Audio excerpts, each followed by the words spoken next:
welcome back to Taking a Page on Reiki, and today we are on episode 3 where we are going to talk about Reiki history and my personal takeaway from learning and revising it over the years. So yes, Reiki history taught us a lot, especially in terms of honoring the tradition while continuing to be innovative and bringing in new ideas and inspiration to work with Reiki itself. So yeah, like throughout the whole history, we are seeing various teachers, masters who actually bring Reiki to life in their own ways. They're bringing their new inspiration, they're bringing their new development to Reiki that make it what we know it to be today. Okay, and yes, the Reiki history also taught us to just do what we feel is right and following our intuition as we are advancing on our own healing and spiritual journey. Yes, once again, okay, today's the Reiki history we're discussing is based on the Reiki history, as in the Usui Reiki history. Okay, so we are talking about the story centering Master Mikao Usui, Master Hayashi, and Master Takata. And if those of you who are not familiar with the Reiki history, those of you who are not sure, or maybe you have just briefly know about the Reiki history but not really sure about the details about it, I will share everyone a link down below in the description where you can read the full Reiki history, at least the version of it that I personally resonate with, and it is one version that is very close to the version that I was introduced to by my teacher, Yuko Sensei. So yeah, like if you are not sure, please go below and go on and read it, because otherwise you might be lost at what I'm trying to say, because I'm not going to repeat the whole history here. Okay, so yes, I'm not going to focus on the whole history itself. Today is not a Reiki history lesson, it's just my takeaway on the Reiki history. So on the Reiki history, there is specific 3 Reiki masters that we are focusing on. First one, of course, Master Usui, who is the founder and developer of Reiki. He's an important person. We are going to talk about him. And then we are also going to talk about Master Hayashi, who is a student of Master Usui, and he is also a very important innovator, especially bringing in Western medicine, and also those meridian and chakra system into Reiki itself. And of course, we are also going to talk about Master Takata, who actually has developed a lot of new and simplified way to work with Reiki and to allow us to understand and have a deeper connection to Reiki itself. So yeah, without further ado, let's dive into it. So yes, we shall start today's discussion from Master Usui's story. Okay, so of course, Master Usui is a very important person within the Reiki history. He is not just the founder of the Reiki Usui Reiki Ryoho Gakkai, but he also he has put in a lot of work, put in a lot of his wisdom, like his life learning, into developing Reiki itself. Okay, he actually add in those those practice like Kotodama. He added in his own understanding of Reiki on how to use Reiki for treatments for another person, as well as he did actually develop the 3 symbols, like the power symbol, the emotional mental symbol, as well as the time and space symbol. He also developed the initiation process. He has developed many more of all the teachings, all the ways that he actually teach and pass Reiki to an so-called pass Reiki wisdom and knowledge to another students, another person. So yes, people often say that Master Usui, when he teach another students, he has no set curriculum. Okay, not only that, his teaching changes over time, but it changes according to a student's need. By changing, right, I do not mean that he is changing his answer back and forth and just being flicker and not really knowing what he's talking about. No, I don't mean that, but is that he's changing as in he can teach student A on this concept, because student A needs this most at this point of his life, and then he will teach student B, even though it might be the same lesson. Like this could be the second meeting, the second lesson that he's going to provide. He can teach student B completely different thing, but it can be leading student B to the same point, because student B would need another type of teaching, another type of lesson to help him to get to the same point as student A. So yeah, it's like saying that his teaching has never been the same across all the students that he taught. And he actually, it's not to say that he did not pass all those necessary knowledge and all those the treatment, the way of treatments, etc. He did pass all those to the students as well, but he is just teaching them different, and the lessons are different. Yeah, so it is a very inspiring story for me personally to hear, because yes, like not everyone is going to understand the same lesson or the same thing the same way, because everyone are their own different individuals. And it is of course proven that his Master Usai's method, where he is like changing his lesson every now and then, it is proven that his method is very very effective, because across his 3 to 4 years of teaching, he actually initiated 2,000 Reiki students, and 20 of them are Shihan, who are actually Reiki master teacher. Yes, from this part of the history, we can also tell that Master Usai is very intuitive, and he follows his intuition, and he does this also in developing Reiki. He actually make Reiki, which is a divine energy that he channel into himself. He actually make it into his own practice, and he's not afraid to change things out afterwards, in order to fit into the time that as the Reiki processes, as the time progresses, Reiki changes, and he is not afraid of changing along with it, changing his practice along with it, instead of just holding on to what he taught before. He actually encouraged one of his students, Master Hayashi, to continue developing Reiki healing, combining with Master Hayashi's medical knowledge. Master Hayashi was a Navy medical doctor before he became a Reiki student, and later on become a Reiki master teacher. So Master Usai was like, hey, you should go on and continue develop Reiki in your way, like to go on and combine Reiki with what what you understand via the medical lens, instead of what Usai master, he is only doing Reiki intuitively. Well, that is very effective. That can also be a bit confusing to some of the students who might want more of the evidence, more of a scientific proof to these practices.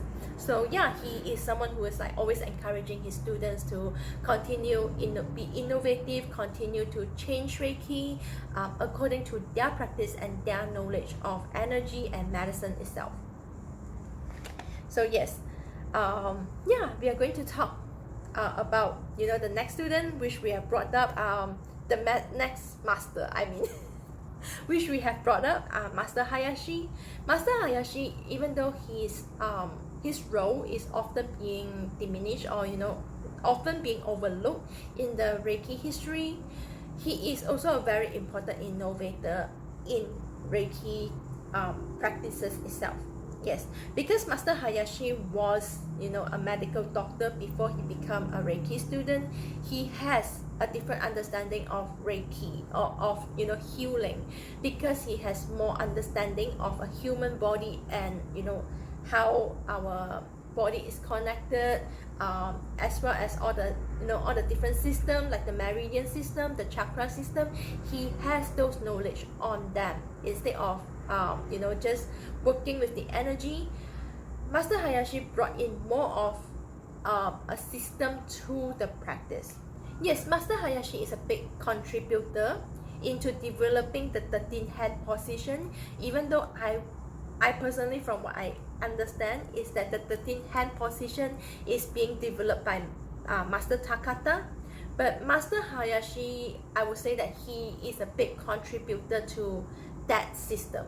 Okay, because Master Hayashi, instead of following Master Usui's original way of giving Reiki, he has more of positioning to them throughout the whole body. Master Usui's way of giving Reiki is very intuitive. So when he senses that energy is being a bit more, let's say, stagnant in an area, then he will just flow towards that and help to balance that area and then move to the other area without a system. But Master Hayashi introduced that system into Reiki practices, and he did pass this knowledge down to his students. One of them, of course, is Master Takata. He also brought in, as mentioned, his medical knowledge into Reiki, which including using Reiki with the meridian lines, the acupuncture lines, or that, as well as even the chakra system, or that is something that I found listed under the Reiki History. So he is considered an important innovator of the Reiki system itself.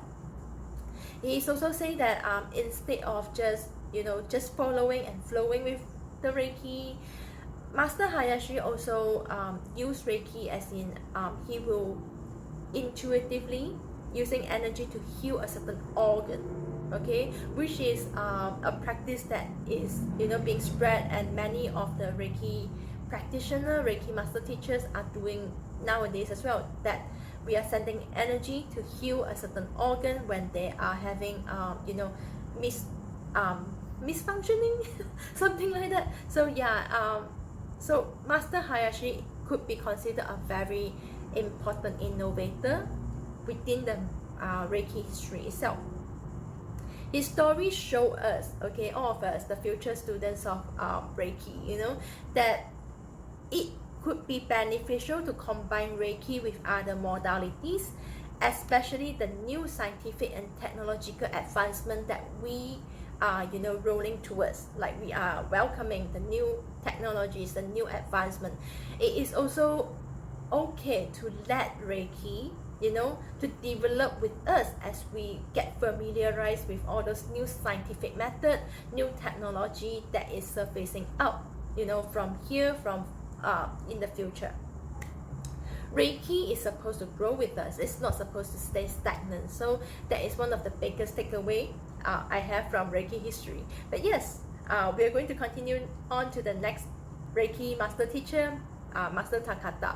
So I believe a lot of you are familiar with Master Takata, because she is the main reason that Reiki becomes so popular, or as popular as it is nowadays.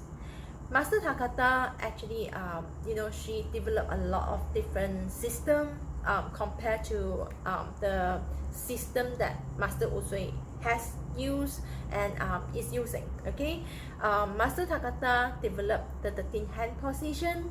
She developed the simplified Reiki. So for people, especially those of the Western mind who are not familiar with Shinto teaching, who are not familiar with Japanese way of thinking, they'll be able to understand Reiki easily. Master Takata also innovated the new Reiki initiation, or most commonly known as Reiki Attunement. She has developed the new Reiki initiation and condensed it into three Reiki Attunements, 3 Reiki initiation, instead of the original 12 Reiki initiation that Master Usui does. Yes, she also developed the Master Symbol, which has simplified a lot of things and allow more people to be easier to understand and use that system itself, because a Master Symbol actually combine all the 3 symbols that Master Usui has developed and allow it to have more freedom and room to play with the energy itself.